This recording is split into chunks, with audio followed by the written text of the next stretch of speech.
अज़ीज़ साथियों, आदाब सलाम। आवाज़ डिवाइस के प्रोग्राम बीच बहस में आपका खैर मकदम है। मैं हूं अब्दुल हई खान।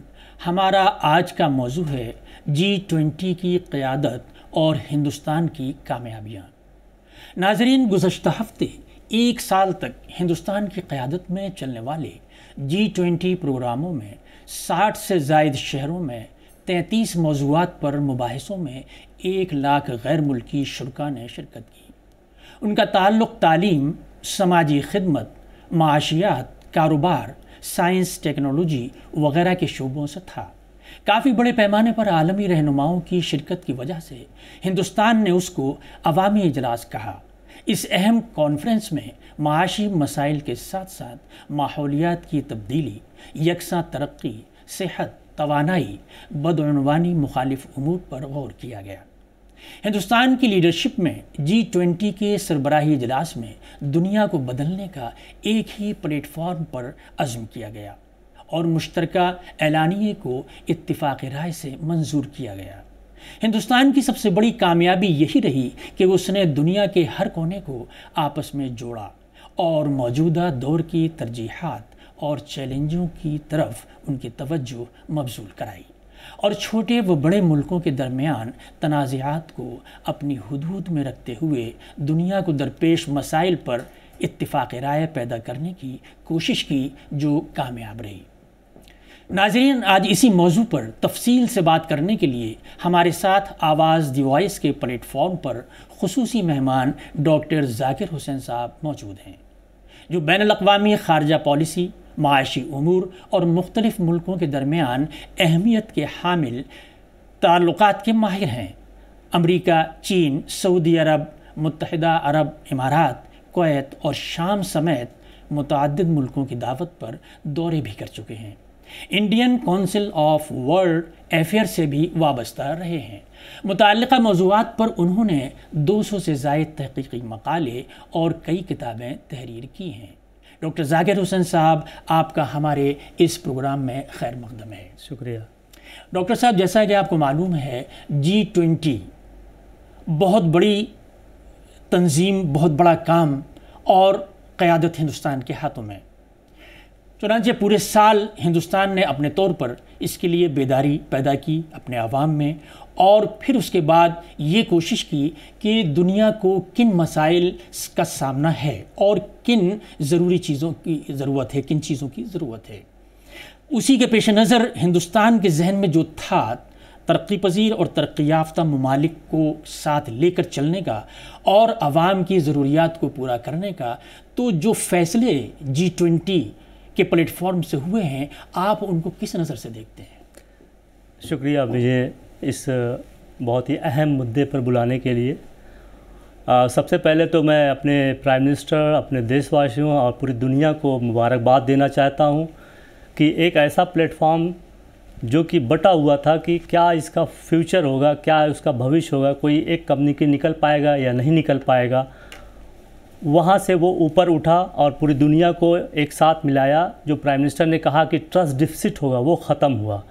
दूसरा सबसे बड़ा जो मुद्दा हिंदुस्तान ने उठाया था कि एक कसीर आबादी जो है एक बड़े प्लेटफॉर्म से बाहर थी, जो कि अफ्रीकन यूनियन है, जिसमें 55 कंट्रीज़ हैं, 1.4 बिलियन पॉपुलेशन है, वो बिल्कुल हाशिए पे थी और उसकी बातों को कोई बिल्कुल एड्रेस नहीं करता था। उसमें हिंदुस्तान ने पहल ली और उसको जो है इस बड़े प्लेटफॉर्म से जोड़ा और अब जो है G20 के बजाय G21 हो गया है। अब जो हिंदुस्तान की जो इसमें कारकर्दगी है, शायद ये पहले की जितनी भी G20 समिट्स हुई हैं उससे हट के है और इसकी कैनवस को ब्रॉडन किया है। सिर्फ नए कंट्रीज़ को जोड़ा नहीं है, बल्कि नए इश्यूज़ को वो जोड़ा है और उन इश्यूज़ को भी सामने रखा है जिस पे एक राय नहीं हो पा रही थी। इसमें सबसे बड़ा मसला जो है वो क्लाइमेट का था। क्लाइमेट जो है, जिस तरीके से क्लाइमेट की बर्बादी हो रही है, तापमान बढ़ रहा है, चीज़ों की कमी हो रही है, सारी चीज़ें आ रही हैं, हम देख रहे हैं किस तरीके से क्या हो रहा है। इसमें जो है हिंदुस्तान ने एक राय बनाई, एक लोगों को उसके सामने रखा और फिर उसके बाद जो है फाइनेंस का बहुत बड़ा मसला था, कोई उसको फाइनेंस करने के लिए तैयार नहीं हो रहा था, क्योंकि ये एक पब्लिक गुड का मसला है। पब्लिक गुड्स में या तो स्टेट्स फाइनेंस करें या तो फिर मल्टीलेटरल डेवलपमेंट्स बैंक्स फाइनेंस करें। प्राइवेट सेक्टर की यहाँ पे कोई भी भागीदारी नहीं थे। इस बड़े प्लेटफॉर्म पे हिंदुस्तान ने प्राइवेट सेक्टर को इन्वॉल्व किया, उनसे कहा कि आपकी भी जिम्मेदारी बनती है कि इस बदलते हुए माशरे में आप क्या कर रहे हैं, किस तरीके, क्योंकि जब ये दुनिया नहीं रहेगी तो फिर आप क्या करेंगे। ये सारे मसले हमारे सामने आए। सस्टेनेबल डेवलपमेंट की बात की गई है, वीमेन डेवलपमेंट की बात की गई है, और जो हिंदुस्तान में टैक्स को इंटरनेशनल लेवल पे टैक्स की चोरियां हो रही थी उस पर बात की गई है, और कैसे जो है मिला के चला जाए दुनिया को। जो बड़े मुद्दे हमारे सामने हैं उसको हमने दिया। और ख़ास बात इसमें ये हो गई कि 83 पैराग्राफ्स हैं और उसमें ना कोई फुल स्टॉप, ना कोई कॉमा, ना कोई एक तरीके से कहिए कि फुटनोट, कहीं नहीं, एज इट इज़ पास किए गए, जो कि अभी अपने आप में एक रिमार्केबल अचीवमेंट रहा है। तो मैं कुल मिला के देख रहा हूँ कि ये जो G20 का जो 18वीं G20 की जो समिट हमारे हिंदुस्तान की सदारत में हुई है, शायद ये ब्राज़ील ना कर पाए या और भी ना कर पाएँ, क्योंकि ये जिस लेवल पे आपने बताया कि 1 लाख से ज़्यादा लोग इसमें पार्टिसिपेट किया है, 200 मीटिंग्स हुई हैं, 60 मुल्कों में हुई हैं, 60 सिटीज़ में हुई हैं, तो पूरा सेंसिटाइज कर दिया है कि G20 है क्या। G20 जो है एक G21 जो है एक बड़ा प्लेटफॉर्म है जिसमें जो है 88% जो है GDP दुनिया की है, 75 से ज़्यादा जो है वो ट्रेड करता है, और दो तिहाई से ज़्यादा पॉपुलेशन है इसमें।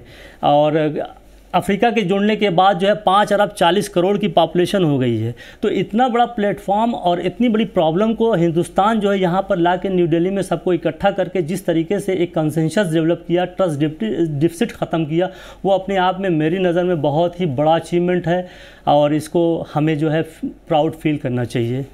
डॉक्टर साहब, एक बहुत बड़ा फ़ैसला किया गया है इस G20 18वें इजलास में। जैसा कि आपने बताया कि 18वें इजलास की जो कारकर्दगियाँ रही हैं वो शायद पिछले कॉन्फ्रेंसों में या इजलासों में नहीं रही। इसमें एक फ़ैसला किया गया जो हिंदुस्तान अरब मुल्कों के बीच जो शिपिंग और रेल का जो प्रोजेक्ट है, डॉक्टर साहब उसकी क्या हैसियत है, और उसका मैं आपसे समझना चाहूँगा, क्योंकि ये मैं समझता हूँ कि बुनियादी तौर पर आम लोगों से मुताल्लिक़ है। 8 अरब मुल्क हैं, वहाँ से गुज़र के जाएगी रेलवे लाइन, फिर आगे वेस्टर्न कंट्रीज़ तक जाएगी, तो इसकी फिजिबिलिटी कैसे मुमकिन हो सकती है, काबिल अमल ही कैसे हो सकता है, इस पर ज़रा रोशनी डालिए। देखिए, ये इस जो G20 के प्लेटफॉर्म पे जो मेमोरेंडम ऑफ अंडरस्टैंडिंग साइन किया गया है, एक India, middle east, European countries के सामने एक रेल और air corridor, economic connectivity corridor बनाई गई है। इसमें जो है करीब, अगर यूरोपियन कंट्रीज़ को हम ले लें और मिडिल ईस्ट को ले लें, इंडिया को ले लें, करीब 57 से 60 कंट्रीज़ का एक बहुत बड़ा ये नेटवर्क बन रहा है, जहाँ से हिंदुस्तान से शुरू होके ये 2 पार्ट में डिवाइडेड हैं। हिंदुस्तान से लेके अरब कंट्रीज़ में जाएगा, ये समुंदर के रास्ते जाएगा, फिर उसके बाद रेलवे के थ्रू कनेक्ट होगा, और इसका जो कहा जा रहा है कि ये 10,000 किलोमीटर लंबा है ये, और इसमें $1 ट्रिलियन जो एक्सपेंडिचर होगा, और इससे जो है 40% ट्रेड सस्ता हो जाएगा, और एनर्जी का फ्लो भी हो जाएगा, कनेक्टिविटी हो जाएगा, डिजिटल कनेक्टिविटी हो जाएगी। इसकी जिसे हिंदी में कह सकते हैं आर्थिक और सामरिक दोनों इम्पोर्टेंस इसमें है। तो ये एक अभी तक तो मैरीटाइम रूट से जो है ट्रेड जाता था, लेकिन अब लैंड और मैरीटाइम रूट दोनों मिलकर मल्टी मॉडल जा रहा है, और जो भी चीज़ें जो है इन कंट्रीज़ में आपस में जो प्रोड्यूस करेंगी एक दूसरे से जाएंगी, और ये शायद 21वीं सेंचुरी का बहुत ही रिमार्केबल स्टेप है। और इसमें खर्चा कौन देगा, ये एक सबसे बड़ा सवाल आ रहा था, लेकिन देखते हैं कि जितनी भी कंट्रीज़ इसमें शामिल हैं सब बहुत ही रिच कंट्रीज़ हैं। अगर यूरोपियन कंट्रीज़ ले लें, सब रिच हैं। गल्फ़ कंट्रीज़ का सिर्फ 2 कंट्री का ले लें कि सऊदी अरब और UAE, इनके पास जो है $3-4 ट्रिलियन का सॉवरेन वेल्थ फंड है। इंडिया भी कर सकता है। तो मुझे लगता है कि सिर्फ एक विल पावर की ज़रूरत है कि इसको जो है एग्जीक्यूट करके आगे बढ़ाने की है। तो हिंदुस्तान में जो फ्री ट्रेड एग्रीमेंट जो है यूरोपियन कंट्री से कर रहे हैं, यहाँ से चीज़ें जाएंगी। एनर्जी का जो फ्लो है सऊदी अरब और मिडिल ईस्ट से यहाँ भी आएगा, वहाँ भी जाएगा। LNG का भी है, यहाँ से आएगा, वहाँ पे आएगा। लोगों की आमद रफ्त जो है बस सस्ती और आसान हो जाएगी। और एक तरीके से ये भी देखा जा रहा है कि India middle east Europe corridor जो बन रहा है वो चाइना का BRI के पस मंज़र में देखा जा रहा है, क्योंकि चाइना का जो बेल्ट एंड रोड इनिशिएटिव है सिर्फ वो कहता है दिस इज़ माई बेबी, ये मैंने बनाया है, मैं ही इस पर करूँगा। और जहाँ जहाँ से ये गया है वो बहुत ही कंट्रोवर्सी क्रिएटेड हुई है, कर्ज में कंट्रीज डूब गई हैं। जबकि ये जो मिडिल ईस्ट कॉरिडोर बन रहा है इस पार्टिसिपेटिव अप्रोच है, सारी कंट्रीज इसमें मिल के आगे बढ़ रही हैं और इसके बड़े लॉन्ग टर्म दूरपा नतायज सामने है और इसी को देखते हुए इसको प्रपोज किया गया है। डॉक्टर साहब, बात चीन की भी आई जी आपकी गुफ्तगू में, और जैसा कि मालूम है सबको और ख़ास तौर से जो लोग इसके माहिर हैं इन इशूज़ के, अरब मुल्कों के आपका ख़ास तौर से उसमें अहम किरदार है कि अरब मुल्कों के बारे में आपकी अच्छी नॉलेज भी है, आपका मुताला भी है। चीन के वफ़द तो आया चीन का, लेकिन चीन के सरबराह प्रेसिडेंट शी जिनपिंग नहीं आए, तो और जो बाइडन तक आए और भी कई मुल्कों के तुर्की के अर्दगान भी आए। तो क्या चीन की इस गैर हाज़िरी से चीन को नुकसान हुआ है? क्या इसके बारे में कुछ कहेंगे आप? जी बिल्कुल, चीन को एक नुकसान हुआ है। चीन ने कभी मतलब शायद सोचा भी नहीं था कि हिंदुस्तान इस तरीके से G20 को कामयाबी के रास्ते पर डालेगा और ग्लोबल साउथ की वॉइस बनेगा। और जो भी डेवलपिंग कंट्रीज़ का जो है, लो डेवलपिंग कंट्रीज़ का एक लीडरशिप का रोल अदा करेगा। जिस तरीके से अफ्रीकन यूनियन को हमने इसमें इंक्लूड किया है वो अपने आप में एक नुमाया कदम है। शायद अफ्रीकन यूनियन का ये हिंदुस्तान का दूसरा कंट्रीब्यूशन है। पहला कंट्रीब्यूशन गांधी जी जाके वहाँ पे उनके फ्रीडम स्ट्रगल में कंट्रीब्यूट किया था और दूसरा कंट्रीब्यूशन हिंदुस्तान का उनके डेवलपमेंट में किया है। अब वो अफ्रीकन यूनियन में चीन का सबसे ज़्यादा इन्वेस्टमेंट है, लेकिन वहाँ पे डेवलपमेंट नहीं है। उनकी मादनियात को चीन उठा के ले जा रहा है, कोई डेवलपमेंट नहीं कर रहा है। उनको कर्ज में डुबो दिया है। वो कहता है कि कर्ज़ की वापसी के लिए आप अपने बड़े बड़े इंफ्रास्ट्रक्चर हैं, जैसे जहाज़ हैं, रोड हैं, खादाने हैं, इनको जो है लीज पर दे दीजिए हमें। तो एक तरीके से खून चूसने वाली जैसी बात हो रही है चीन कर रहा है। लेकिन जब हिंदुस्तान ने इसको जो है मेन स्ट्रीम से G20 जो है 21 जो है दुनिया का सबसे बड़ा इकोनॉमिक प्लेटफॉर्म बन गया है। इसमें करीब जो है 96 कंट्रीज़ मिल गई हैं। यूनाइटेड नेशन के बाद ये सबसे बड़ा प्लेटफॉर्म है ये। तो वहाँ पर अफ्रीकन कंट्रीज़ जो है 55 कंट्रीज़ का जो इन्वॉल्वमेंट हुआ है वो एक तरीके से चीन के से छुटकारा मिल रही है। और ये जो मिडिल ईस्ट का कॉरिडोर जा रहा है ये सिर्फ यहीं पे नहीं रहेगा, बल्कि अफ्रीका को भी जोड़ेगा, पूरे मिडिल ईस्ट को भी जोड़ेगा, पूरे साउथ एशिया को भी जोड़ेगा। तो ये एक तरीके से मेन आर्टरी ऑफ ट्रेड बन गया है दुनिया में। तो इससे जो है करीब सैकड़ों मुल्क मिलेंगे और उनको एक रास्ता मिलेगा कि भाई अपनी चीज़ों को वो उस बाज़ार तक पहुंचा सकते हैं जहां पर उनको चाहिए, जहां पर उनको सही कीमत मिले। तो हिंदुस्तान ने एक ऐसा रास्ता, ऐसा लीडरशिप दिया है कि जिसमें सभी लोग मिल के आगे बढ़ रहे हैं। इसका एग्जाम्पल ये है कि जितनी भी कंट्रीज़ यहाँ प्रेजेंट थी, जैसे कि UAE के भी प्रेसिडेंट आए, सऊदी अरब के MBS क्राउन प्रिंस भी आए, और यूरोपियन कंट्रीज़ के भी लोग आए जो G20 के मेंबर थे, और अफ्रीकन कंट्रीज़ को भी हमने अफ्रीकन यूनियन के प्रेसिडेंट को भी इन्वाइट किया था। उन लोगों ने जिस मुसर्रत का इजहार किया है वो देखते ही बन रहा था। तो चीन को बाकायदा नुकसान हुआ है। चीन ने कभी ऐसा तसव्वुर भी नहीं किया था हिंदुस्तान इस तरीके से एबल लीडरशिप देगा, ग्लोबल साउथ को जोड़ेगा और चीन जो है महरूम हो रह जाएगा। तो लेकिन अब ये जो है कहा जा रहा है कि 20वीं सेंचुरी जो है चाइना की थी, तो ये 21वीं सेंचुरी हिंदुस्तान की है। ये कुदरत मौका फराहम करती है, जो लब्बैक कहता है उसके लिए चीज़ें बनती है। हिंदुस्तान ने लब्बैक किया, चीज़ें इसके हक़ में आई। डॉक्टर साहब, जैसा कि आपको मालूम भी है और अरब मुल्कों में और ख़ास तौर से खलीजी मुल्कों का आपका एक अच्छा मुताला है। सऊदी अरब जैसा कि सभी जानते हैं दौलतमंद मुल्क है और उसका कंट्रीब्यूशन का इंतज़ार रहता है लोगों को। बड़े ममालिक उसको अपनी तरफ खींचने के उसमें रहते हैं, फ़िराक में।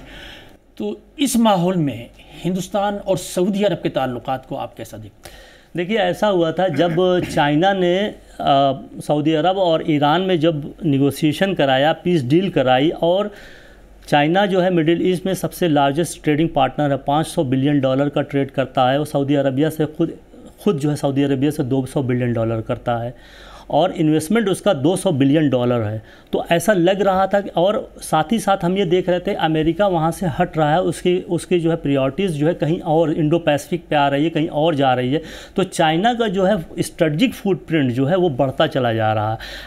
ऐसे माहौल में ये देखा जा रहा था कि हिंदुस्तान जो है, जिसका बहुत ही 5000 साल पुराना रिलेशन है, वो कदीमी रिलेशन जो है वो हाशिए पे जा रहा है। वो इसमें ऐसा क्या होगा? तो ये जो प्रोजेक्ट आया है, इसने जो है सारी चीज़ों को रिवर्स कर दिया है। रिवर्स ही नहीं कर दिया है, बल्कि मैं अगर गल्फ़ कंट्रीज़ की नज़रिए से देखें, सऊदी अरब के नज़रिए से देखें, तो वो चाहते हैं कि अब किसी एक कंट्री पे वो मुनहसर न रहे, मल्टीपोलर वर्ल्ड की तरफ देख रहे हैं। और वो अपनी कंट्रीज़ को, इकोनॉमीज़ को पोस्ट ऑयल की तरफ देख रहे हैं कि अगर ऑयल तेल ख़त्म हो गया तो फिर क्या। तो अपनी इकोनॉमी को डाइवर्सीफाई कर रहे हैं, वो ग्लोबल इकोनॉमी से कनेक्ट हो रहे हैं। वो चाहते हैं कि हम जो है दुनिया में एक नुमाया रोल अदा करें। जब तक आप तभी नुमाया रोल अदा कर पाएंगे जब दुनिया के परेशानियों को और उसके पोटेंशियल में साथ साथ कदम बढ़ा के चलेंगे। अभी तक जो गल्फ जो है बिल्कुल सिकुड़ा हुआ, एक आपस में लड़ता हुआ एक खित्ता बना हुआ था, लेकिन इसने जो है गल्फ की जो है सारी दरवाज़ों को खोला है। और ऐसा लग रहा है कि अगर ये कामयाब हो गया प्रोजेक्ट, तो गल्फ का भी एक मल्टीपोलर वर्ल्ड ऑर्डर में एक बहुत बड़ा नुमाया कदम होगा और हिंदुस्तान के साथ चलने की पूरी जो है रास्ता रहेगा। एक बात मैं और बता दूं कि हिंदुस्तान जो है दुनिया की तीसरी सबसे ज़्यादा ऑयल कंज्यूम करने वाला कंट्री है। आने वाले कल में, अभी तो 3.5 मिलियन बैरल जो है, 30 से 40 लाख बैरल जो है हम ऑयल कंज्यूम करते हैं। लेकिन 15 साल बाद जिस तरीके से हमारी इकोनॉमी ग्रो कर रही है, 10 साल बाद जो है हम तीसरी लार्जेस्ट इकोनॉमी हो जाएंगे। ये कम से कम 10 से 15 मिलियन बैरल के बीच में ऑयल जाएगा। और अभी इस 10 से 15 साल के बीच में जो है ऑयल ख़त्म होने वाला नहीं है।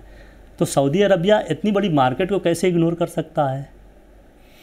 डॉक्टर साहब, एक सवाल मेरे जहन में आ रहा है, और वैसे भी आता रहा है, इससे पहले भी जब से ये शुरू हुआ है, कि इस प्लेटफॉर्म पर बड़े तरक्की याफ्ता ममालिक भी हैं जो एक पूरा ग्रुप लेकर साथ चलते हैं, और वो छोटे छोटे ममालिक भी हैं जिनके पास पैसा नहीं है।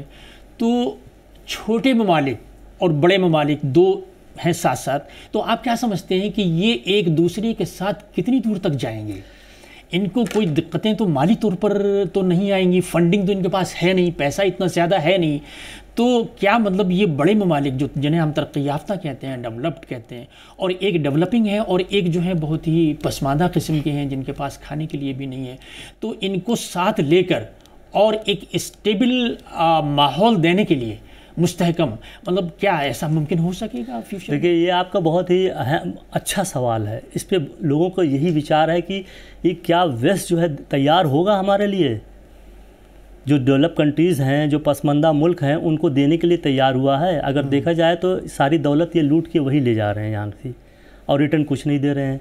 लेकिन एक बात आप जान लीजिए कि जो है इकोनॉमिक जो ग्रेविटी है, कहते हैं कि वेस्ट से ईस्ट की तरफ आ रही है। यहीं पे मार्केट भी है, यहीं पे रिसोर्सेज भी हैं, यहीं पे पॉपुलेशन भी है, सारी सब कुछ यहीं पर है।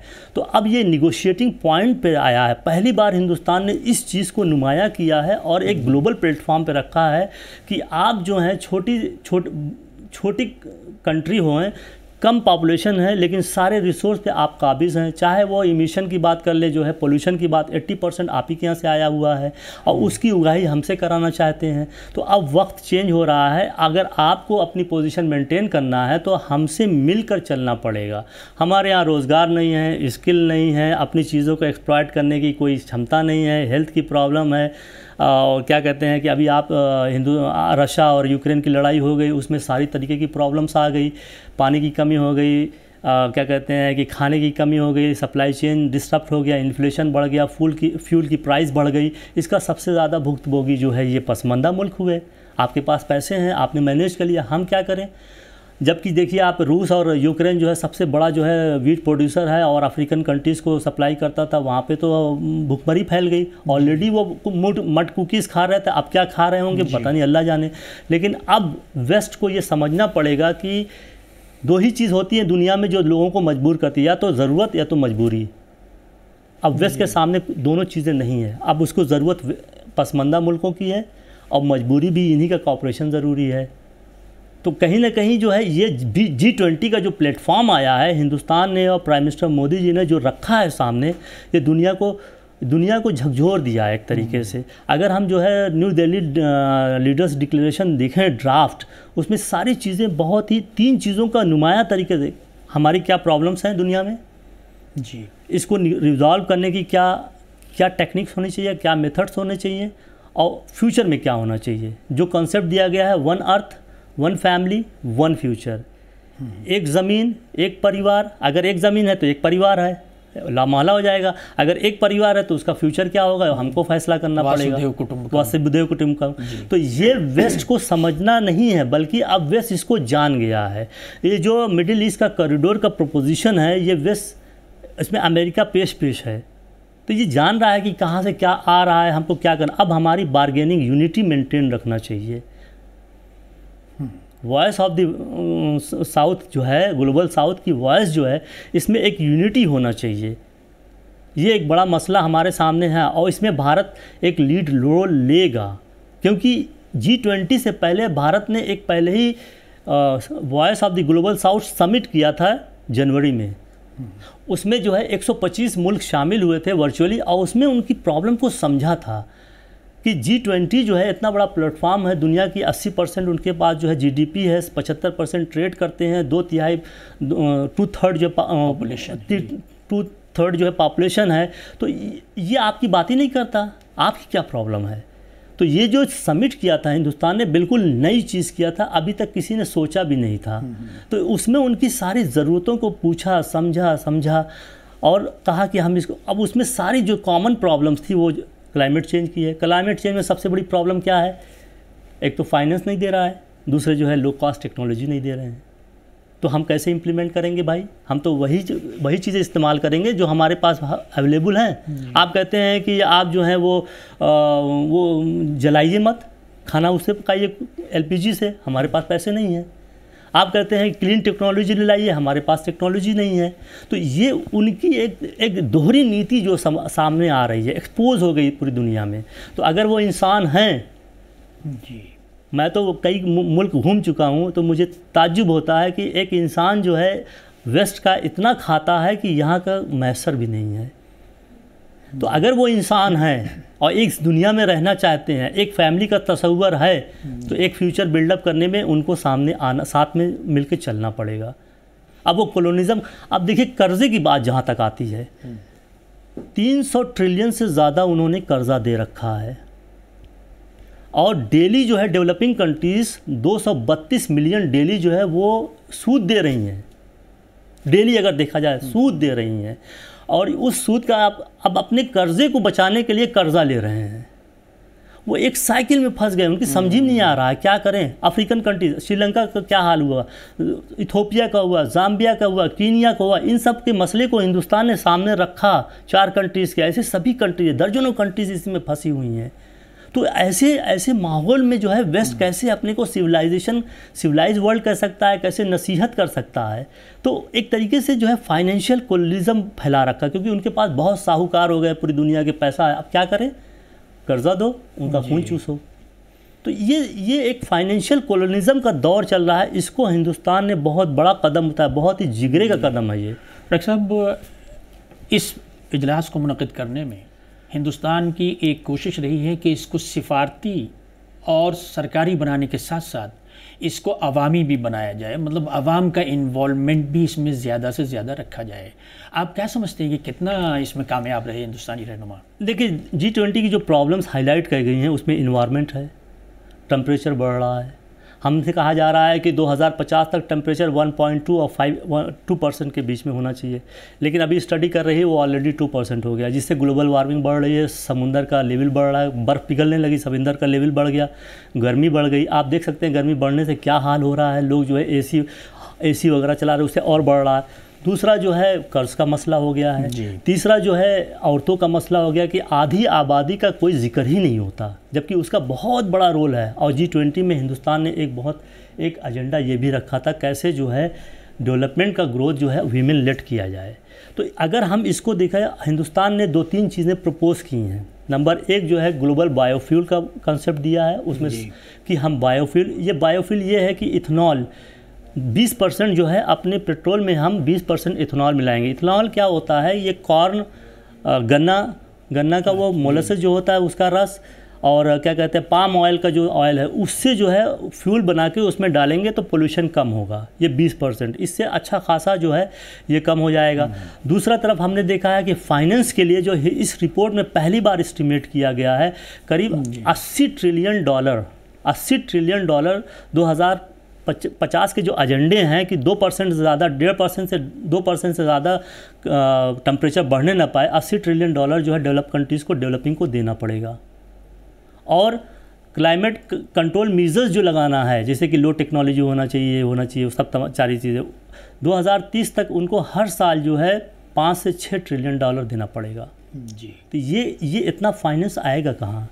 तो इसमें हिंदुस्तान ने एक प्रपोज किया है मल्टीलेटरल डेवलपमेंट्स बैंक को रीऑर्गेनाइज करना है, और इसमें तीन तरीके के स्टेप लिए हैं। नंबर एक जो है इस गवर्नमेंट जो स्टेट गवर्नमेंट दे रही हो तो दे ही रही है। सेकेंड जो है पहली बार प्राइवेट सेक्टर को इसमें इन्वॉल्व किया गया है। प्राइवेट सेक्टर वो है कि भाई जहाँ पे उसको मुनाफा होगा वही लाएगा, उसको क्या ज़रूरत है पब्लिक गुड में जहाँ पे उसका पैसा डूब जाए। तो उसमें दो चीज़ें की गई है, एक जो है ग्रीन बॉन्ड का अरेंजमेंट किया गया कि बॉन्ड खरीदो भाई, पैसा तुम्हारा गवर्नमेंट देगी या जो ऐसा भी हो। दूसरा कुछ एरियाज़ अलग कर दिए गए हैं जिसमें जो है वो अपने प्रॉफिट के हिसाब से इन्वेस्टमेंट कर सकते हैं। तीसरा जो है मल्टीलेटरल डेवलपमेंट बैंक को जो है रीऑर्गेनाइज करके ये कहा गया जिसमें जो है वर्ल्ड बैंक है, IMF है, IBRD है, ADB है, ऐसे 16-17 बैंक्स हैं जो बड़े जो लॉन्ग टर्म डेवलपमेंट के लिए देते हैं। उनसे कहा गया कि एक सर्टेन परसेंटेज आप जो है इन्वायरमेंट के लिए दे, कंपलसरी एक तरीके से है, देना ही देना है। तो ये फाइनेंस का अरेंजमेंट किया गया, $200 बिलियन 10 साल में जो अरेंज करेंगे डेवलपिंग कंट्रीज़। और साथ ही साथ हिंदुस्तान ने जो है पेरिस एग्रीमेंट 2010 में कहा गया था, डेवलप कंट्रीज़ ने कहा था कि हम $100 बिलियन देंगे आपको। वो अभी तक क्यों नहीं आया? वो कहते हैं अब नहीं हो पाएगा, लेकिन हिंदुस्तान कहता है कि हम हमसे हमेशा आपको रिमाइंड कराते रहेंगे, हमेशा आपकी ताकीद करते रहेंगे, आपने प्रॉमिस किया, अभी तक क्यों नहीं आया? तो और एक कॉन्सेप्ट बहुत बड़ा हिंदुस्तान ने दिया है life style for environment, life का।